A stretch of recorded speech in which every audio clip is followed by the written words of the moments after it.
সুপ্রিয় দর্শক, আপনাদেরকে শুভেচ্ছা এবং স্বাগতম। চেতনার দর্শক যারা আমাদেরকে রেগুলার অবজারভেশন করেন তাদের জন্য গুরুত্বপূর্ণ একটা খবর হলো, আমরা আজকে এমন একটা বিষয় নিয়ে আলোচনা করব যে বিষয়টা আসলে একটা এপিসোডে করা সম্ভব হবে না, আমাদেরকে একাধিক এপিসোড এটার উপরে হবে। আপনারা অবশ্যই এপিসোডটার নাম মনে রাখবেন এবং এই টপিকটার নাম মনে রাখবেন এবং পরবর্তী পর্ব দেখতে যাতে আপনারা বা মিস না করেন সেজন্য আপনারা টুকে রাখবেন, কারণ এই এপিসোডটা খুবই গুরুত্বপূর্ণ। বাংলাদেশের পরিপ্রেক্ষিতে, বাংলাদেশের যে রাজনৈতিক পরিপ্রেক্ষিত এবং সাম্প্রতিককালে সাম্রাজ্যবাদীদের যে আধিপত্যবাদ চলছে এবং আমেরিকা যে বাংলাদেশকে গ্রাস করার জন্য যে পয়েন্টে কাজ করতেছে, সাথে সাথে আমাদের এই বাংলাদেশের সাথে একটি বাণিজ্য চুক্তি, পারস্পরিক বাণিজ্য চুক্তি করতে যাচ্ছে আমেরিকা। সেই বাণিজ্য চুক্তিটা আপনি জানেন যে এটা লিক আউট হয়েছে এবং প্রকাশ হয়ে গেছে, এবং এনবিআর এর একজন কর্মকর্তা মকিদুল ইসলাম এটা প্রকাশ করে দেওয়াতে তার চাকরি কিন্তু অলরেডি খেয়ে ফেলেছে এই জঙ্গি ইউনূস সরকার। তার মানে তারা একটা গোপন চুক্তি করতে চেয়েছিল, যে গোপন চুক্তি জনসমক্ষে প্রচার পেলে সেটা তাদের জন্য করাটা অনেক মুশকিল হয়ে যাবে। সেই কারণেই তারা কিন্তু একটা গোপন চুক্তি করেছিল এবং এখানে অনেকগুলো বিষয় রয়েছে। আমরা প্রত্যেকটা বিষয় ধরে ধরে আমরা আলাপ করব।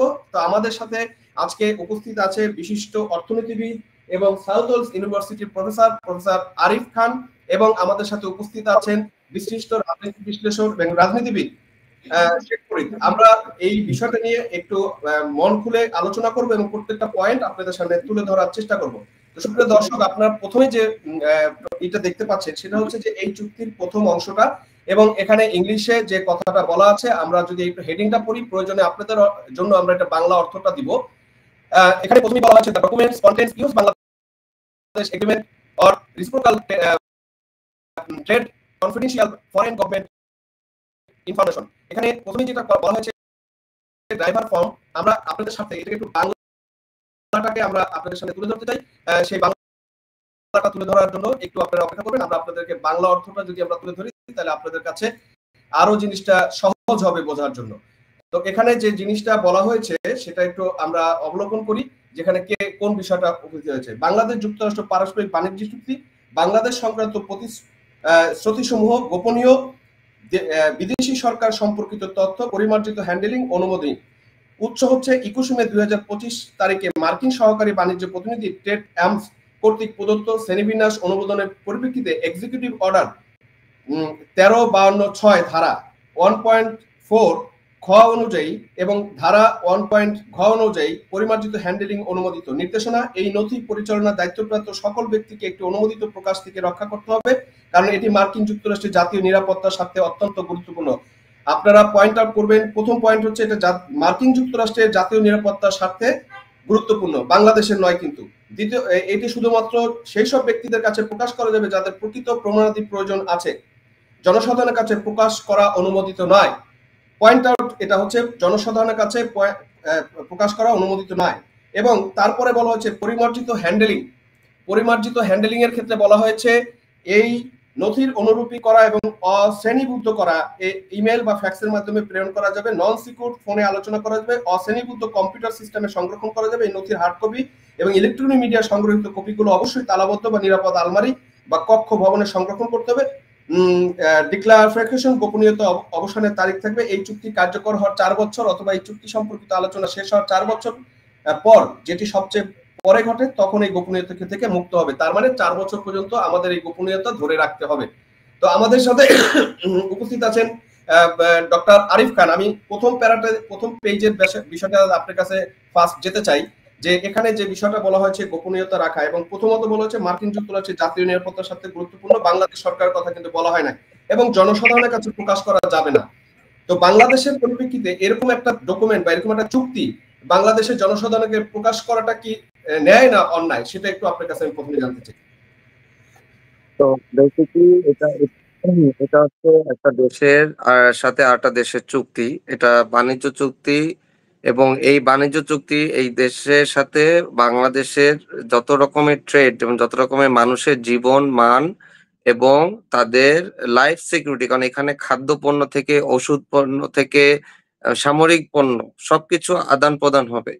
তো এই ধরনের একটা চুক্তি যদি বাংলাদেশের সাধারণ জনগণ তাদের জীবন নিয়ে কি খেলাফেলা হচ্ছে সেটা জানতে না পারে, তাহলে তো এটা মানবাধিকার লঙ্ঘন। কারণ আমি যদি আমার খাবারের ভিতরে টক্সিক উপাদান আসে কোন একটা দেশে নিম্নমানের, আমার ওষুধের ভিতরে স্টেরিলাইজ প্রোডাক্ট আসে। যেমন আমরা ইউরোপে, আমেরিকা থেকে অনেক ধরনের কিংবা আফ্রিকাতে অনেক ধরনের ওষুধ দেওয়া হচ্ছে, যে ওষুধের ভিতরে স্টেরিলাইজেশন করা হচ্ছে যাতে আফ্রিকা অঞ্চলে মানুষের জনসংখ্যা রোধ পায়, তাদের প্রজনন ক্ষমতা রোধ পায়। তো এই জিনিসগুলো কিন্তু খুবই ইম্পোর্টেন্ট। সেই দেশের সার্বভৌমত্ব, সেই দেশের জনগণের মানবাধিকারের স্বার্থের ব্যাপারে এগুলো কিন্তু খুবই ইম্পোর্টেন্ট, যেগুলো প্রকাশ হওয়া দরকার। মানুষের জানার অধিকার আছে যে তার জীবন নিয়ে, তার স্বাস্থ্য নিয়ে, তার খাবার নিয়ে। কারণ খাবারে বিষক্রিয়া হলে কিন্তু মানুষের জীবন ঝুঁকি থাকে। ধন্যবাদ।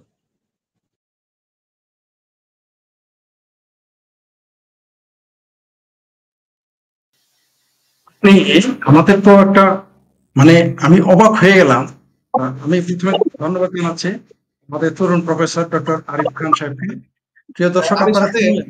ফরিদ ভাই, আমি একটু আপনাকে একটা প্রশ্ন করতে চাই এটার পরিপ্রেক্ষিতে। সরি, আমার মিউট ছিল। সেটা হচ্ছে, এই সরকার হচ্ছে একটা ইন্টারিম সরকার। এই সরকারের কি এরকম গোপন চুক্তি করার কোনো অধিকার আছে কি না? না, এই শুধু এই সরকার না, যেটা আমাদের তরুণ প্রফেসর, আমি খুব প্রাউড ফিল করতেছি আপনার সাথে আমার এই প্রথম আলোচনা। আমরা আমরা আমরা রেকর্ডে যাচ্ছি। প্রফেসর আরিফ খান যেটা বললেন যে আফ্রিকাতে পাঠানো হচ্ছে এমন কিছু পদার্থ সেই খাদ্যে, এগুলো মৌলিক অধিকারের মধ্যে পড়ে সরাসরি, মানে এটা পোশাক না, সরাসরি খাদ্য যেটা আমার ভেতরে যাবে, আমাকে পুশ করা হবে, এগুলো তো মানবাধিকারের সাথে সম্পৃক্ত। তো তারা জন্ম নিয়ন্ত্রণ করবে সেখানে, এটা একটা অদ্ভুত ব্যাপার এবং আমরা জানতে পারবো না। এটা শুধু আমাদের দেশ না, সারা পৃথিবীতে যদি ঘটে সেটা নিন্দনীয় এবং মানবাধিকারের লঙ্ঘন, এবং এটা অপরাধ। আমার মনে হয় ডক্টর প্রফেসর আরিফ সাহেব খান আমার সাথে একমত হবেন। আমার ধারণা এটা অপরাধ, জনগণের সাথে, রাষ্ট্রের সাথে এবং পৃথিবীর সাথে এটা অপরাধ করা। তো আর সরকার যেগুলো করতেছে, আপনারা যে তথ্যগুলো তুলে ধরতেছেন, আমি আশ্চর্য হয়ে গেলাম যে 4 বছরের ভিতরে আমি কথা বলতে পারবো না আমার সম্পর্কে, আমার দেশে কি হচ্ছে, আমাকে কি খাওয়াচ্ছে সরকার, আমাকে কি খাওয়াচ্ছে রাষ্ট্র, আমাকে কি ওষুধ দিচ্ছে, কোন দেশের সাথে আমাদের কি চুক্তি হচ্ছে, সেগুলো আমি জানতে পারবো না। তার মানে আমি কি প্রজা? মানে আগে নাকি আগে রাজা প্রজা বাদশা ছিল, তারাও কিন্তু জনগণকে জানাইতো যে আমরা এটা করতেছি, এটা করতে যাব, যদিও রাজার কথায় ফাইনাল। তারপর তারা বলতো প্রকাশ্য, শুধু সামরিক নীতিটা বলতো না, যুদ্ধের কলা কৌশল তারা মোটামুটি সবই বলে দিত। তো এটার আমি তীব্র নিন্দা জানাই। আমাদের ডক্টর আরিফ আমাদের কাছে যেগুলো তথ্য পায় এবং আপনার চ্যানেলের মাধ্যমে আসতেছে, এগুলো জনগণকে আমাদের সচেতন করা জরুরি, খুবই জরুরি। ধন্যবাদ। জি, আমি একটু দ্বিতীয় দ্বিতীয় পেজে আসতে চাই। দ্বিতীয় পেজে হচ্ছে যে আপনার যে বিষয়টা এখানে তুলে তুলে এসেছে, সেই জিনিসটা আমি একটু পয়েন্ট আউট করে বলবো, না হলে এটা অনেক বেশি বিস্তারিত হয়ে যাবে।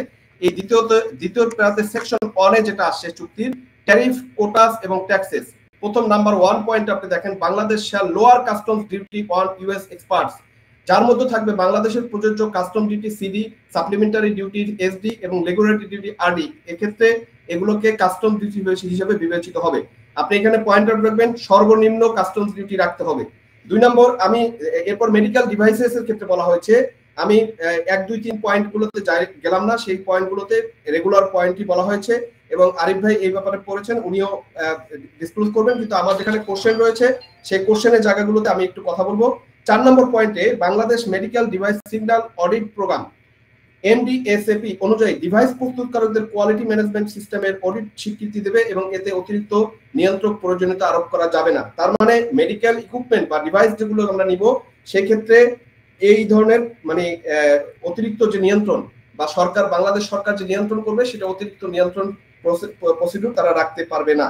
এইটা কতটুকু যুক্তিসঙ্গত, প্রফেসর আরিফ আপনি যদি একটু বলেন। এবং সাথে আপনি এই ডিউটির ব্যাপারে বলবেন, ট্যারিফ, কোটাস এবং ট্যাক্সেস যে ব্যাপারটা বলা হলো লোয়ার, সেটার ব্যাপারে একটু বলবেন। ধন্যবাদ আপনাকে।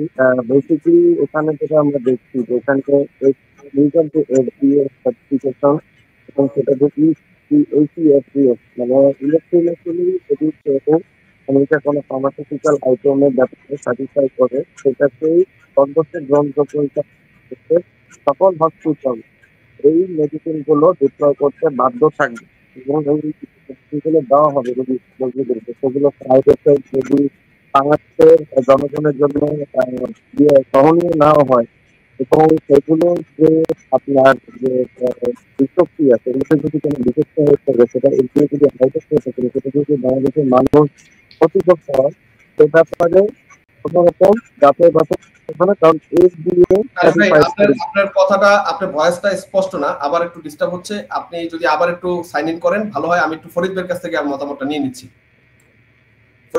ফরিদ ভাই, আপনি দেখলেন 1 নম্বর হচ্ছে লোয়ার কাস্টমস কি করতে হবে, 2 নম্বরে যে পয়েন্ট আছে যে মেডিকেল ডিভাইস যেটা সেটা অতিরিক্ত নিয়ন্ত্রণ আরোপ করতে পারবে না বাংলাদেশ সরকার, মানে এখানে বাংলাদেশ সরকারের তেমন কোনো ক্ষমতা থাকবে না। এই ব্যাপারটা আপনি কতটুকু বিসঙ্গত মনে করছেন?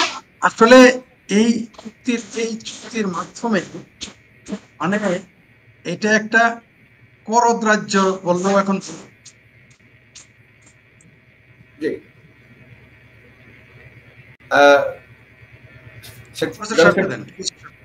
জি আরিফ ভাই আপনি বলেন প্লিজ।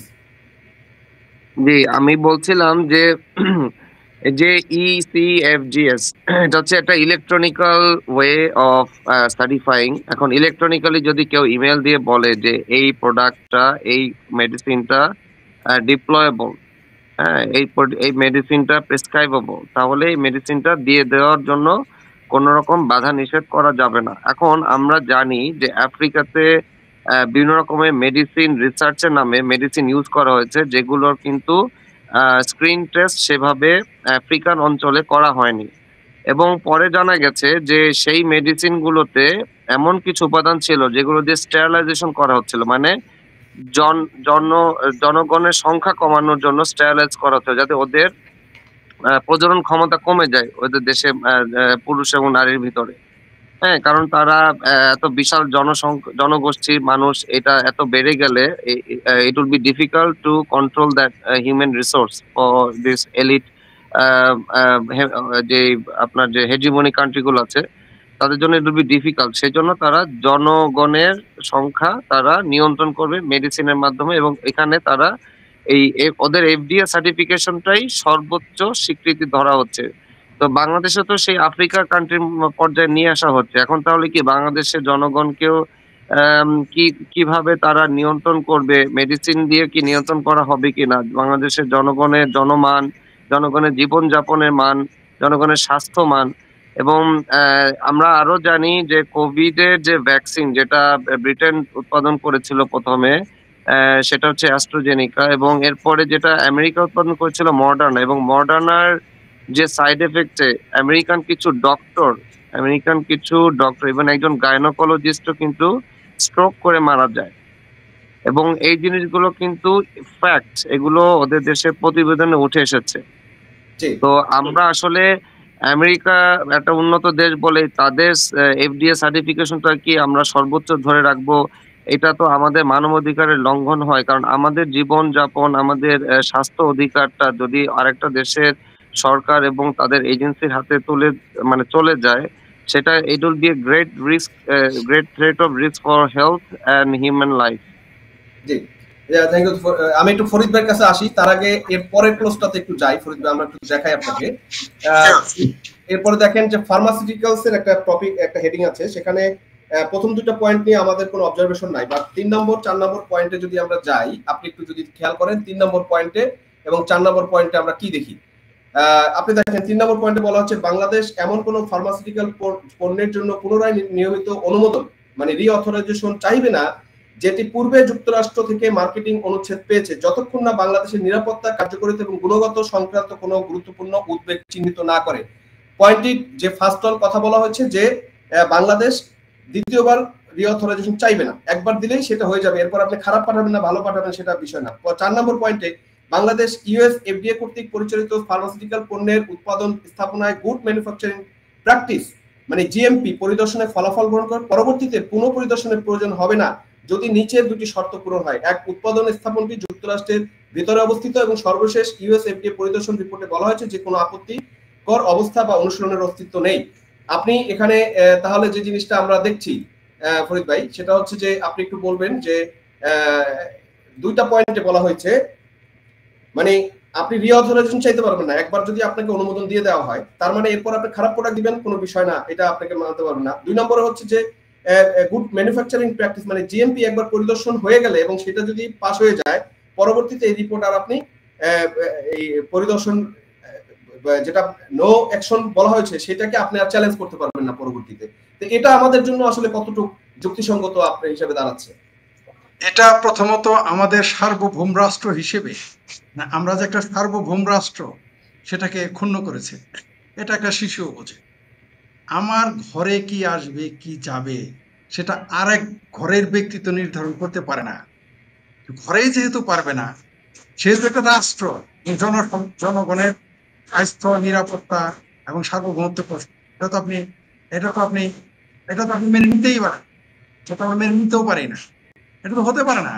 একটা দেশ, আমি বুঝলাম না এই যে যারা কথায় কথায় বলতো, এখন ওই যে আমি আসলে আজকে এই মুহূর্তে এখানে রাজনীতি আনতে চাই নাই, কারণ হলো খুবই জনগুরুত্বপূর্ণ স্বাস্থ্য বিষয়ক, জীবনের বিষয়ক ডক্টর প্রফেসর আরিফ খান এটা তুলে ধরতেছিলেন। আমি ভাবছিলাম এই আলোচনাতেই থাকবো, কিন্তু এখানে রাজনীতি চলে আসে টেকনিক্যালি। সারা জীবন বললো ভারতের কাছে আমাদের দেশ বিক্রি করে দিবে বা দিয়ে করে দিয়েছে। এখন আমরা কি দেখতেছি, এগুলো কি চুক্তি? এটা তো একটা গোলামের সাথে মালিকের এই ধরনের চুক্তি হয় না। একটা গোলাম, একটা দাসের সাথে প্রভুর এই চুক্তি হয় না, যে চুক্তি এখানে আমরা দেখতে পারতেছি। এটা শুধু আমাদের দেশের না, শুধু এটা তো টোটালি মানবাধিকার লঙ্ঘন। এটা তো আমরা ভাবতে পারতেছি না।